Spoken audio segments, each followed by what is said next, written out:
दोस्तों, वृंदावन वो पावन नगरी जहाँ राधा कृष्ण की लीलाएं हर गली कूचे में सांस लेती हैं। यहीं पर है बांके बिहारी मंदिर और अब सामने आ रहा है एक ऐसा रहस्य जो पिछले 160 सालों से बंद तहखाने में छुपा हुआ है। जी हाँ, मंदिर का वो तोशखाना जिसे खजाना कहा जाता है जल्द ही खुलने जा रहा है और कहा जा रहा है कि इसके भीतर हैं हीरे जवाहरात, पन्नों से जड़े हार, सोने के कलश और वो सब कुछ जो भक्तों ने शताब्दियों से भगवान के चरणों में अर्पित किया है। तो दोस्तों, आखिर इस खजाने की सच्चाई क्या है? इसे इतने वर्षों तक क्यों बंद रखा गया और अब अचानक क्यों खोला जा रहा है? तो आइए जानते हैं इसके बारे में। दोस्तों, बांके बिहारी मंदिर में ठाकुर जी का 160 साल पुराना खजाना खोला जाएगा। हर कोई जानना चाहता है कि इस खजाने में आखिर है क्या। मंदिर में खजाना जिस कमरे में रखा है उसके कपाट यूं तो 54 साल से पहले खुले थे।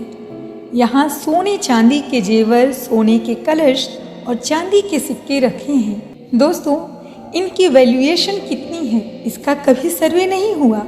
अनुमान है कि 2100 करोड़ के हो सकते हैं। तो अब सवाल ये उठता है कि खजाने को खोलने की जरूरत क्यों पड़ी? दरअसल सुप्रीम कोर्ट ने 9 अगस्त को इलाहाबाद हाई कोर्ट के रिटायर्ड जज की अध्यक्षता में हाई पावर मैनेजमेंट कमेटी बना दी। इसके सदस्य 4 मीटिंग कर चुके हैं। उन्होंने तय किया कि मंदिर के गर्भगृह के बराबर बने इस कमरे को खोला जाएगा। खजाने की लिस्टिंग और वीडियोग्राफी भी होगी। इसके बाद पूरे खजाने को वैसे ही कमरे में दोबारा रखकर कपाट सील कर दिया जाएगा। इसकी लिस्ट कमेटी के सामने रखी जाएगी और दोस्तों, तब तय होगा कि आगे करना क्या है।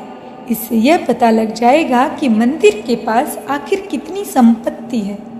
बांके बिहारी मंदिर में खजाना कहाँ रखा है, इसमें क्या क्या है, ये आखिरी बार किन हालात में खोला गया था।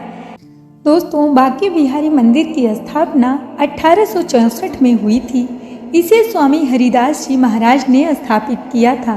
मंदिर का हर कोना कृष्ण भक्ति का प्रतीक है। भक्तों ने सदियों से यहाँ अपनी श्रद्धा के रूप में सोना, चांदी, हीरे, मोती और धन अर्पित किया। धीरे धीरे यह सब कुछ एक खास जगह तोशखाने में संग्रहित होता गया। दोस्तों, माना जाता है कि यह खजाना करीब 160 साल पुराना है।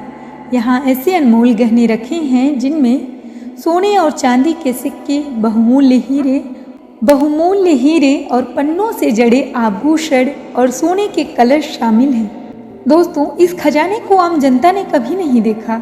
दस्तावेज बताते हैं कि इसे पिछली बार 1971 में खोला गया था, यानी पूरे 54 साल बाद इसे फिर से खोला जाएगा। उस समय भी केवल मंदिर समिति और कुछ चुनिंदा लोग ही अंदर जा पाए थे। कहा जाता है कि यह तहखाना आम तहखाने जैसा नहीं, इसके दरवाजे लोहे और पीतल से बने हैं और इन पर विशेष ताले लगे हैं। अंदर जाने के लिए गुप्त रास्ता है जिसे केवल मंदिर प्रबंधन ही जानता है। वीडियो फुटेज में हाल ही में इस रास्ते की झलक सामने भी आई है। मीडिया रिपोर्ट्स के अनुसार इस खजाने में मिल सकते हैं हीरे, पन्नों से जड़े हार, सोने और चांदी के सिक्के, रत्नों से बने मुकुट, 9 रत्नों से जड़ा सोने का कलश और अनमोल वस्त्र जो स्वयं भक्तों ने भगवान को अर्पित किए। सवाल ये उठता है कि इतने सालों बाद इसे अब क्यों खोला जा रहा है? दरअसल मंदिर प्रबंधन ने तय किया है कि इस खजाने को सुरक्षित तरीके से दर्ज किया जाए और इसके संरक्षण की व्यवस्था की जाए। यह भी माना जा रहा है कि इसे भक्तों के दर्शन के लिए प्रदर्शित करने की भी योजना है। भक्तों के लिए सिर्फ धन नहीं, यह उनके प्रेम और आस्था का प्रतीक है। हर सिक्के और हर गहने में छुपा है भगवान बांके बिहारी के प्रति वो समर्पण जो पीढ़ी दर पीढ़ी चला आ रहा है।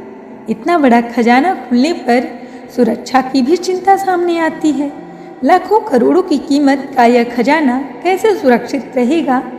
क्या इसे किसी म्यूजियम में रखा जाएगा या फिर सिर्फ मंदिर में ही सुरक्षित रखा जाएगा? इन सवालों पर अभी भी चर्चा जारी है। दोस्तों, भक्तों में इसे लेकर भारी उत्साह है। सोशल मीडिया पर लोग लिख रहे हैं कि यह खजाना केवल धन का प्रतीक नहीं, बल्कि यह हमारी परंपरा और संस्कृति का हिस्सा है। बहुत से लोग इसे दिव्य आशीर्वाद मान रहे हैं।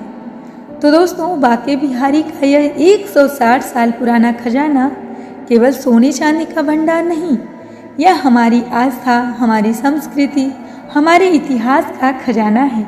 अब देखना यह है कि जब यह तहखाना खुलेगा तो उसके भीतर क्या रहस्य सामने आएगा।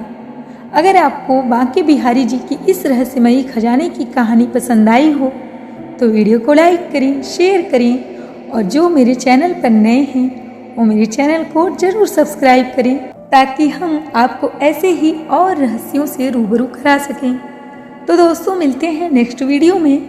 तब तक के लिए नमस्कार।